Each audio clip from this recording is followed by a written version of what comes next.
Komiti matayo tuke mag Olympic nok Kenya koni gidhi nyime kod ikruok makare mar neno ni jo Kenya obedo joloch e piem mag Olympics mabiro timore boma ma Paris e piny mar Ufaransa dwe mar 8 higani. Jagoro mar komitino Francis Mutuku koni ne gin kod geno mar tero jo Kenya 100 e piemno. To kata kamano kwan no sani osechopo 80 ni mar nitiere piem mamoko ma pod dhi nyime mageto chopo e Olympics.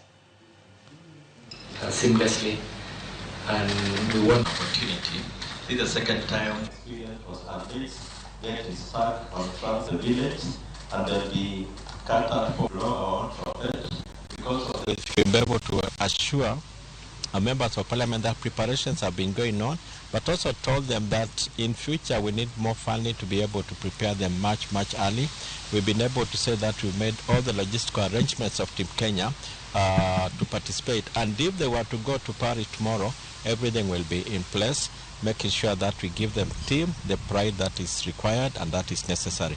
Na ile ya muhimu ni kwamba kwa wananchi wote wa Kenya tunataka kuhakikishia ile kitu tunaifanya ni tunafanya kazi ili kuhakikisha wana michezo wetu wawe na kila kitu ambayo wanahitaji ili waweze kuenda kufanikisha kazi yao wakati ya michezo katika Olimpiki ile tunaenda huko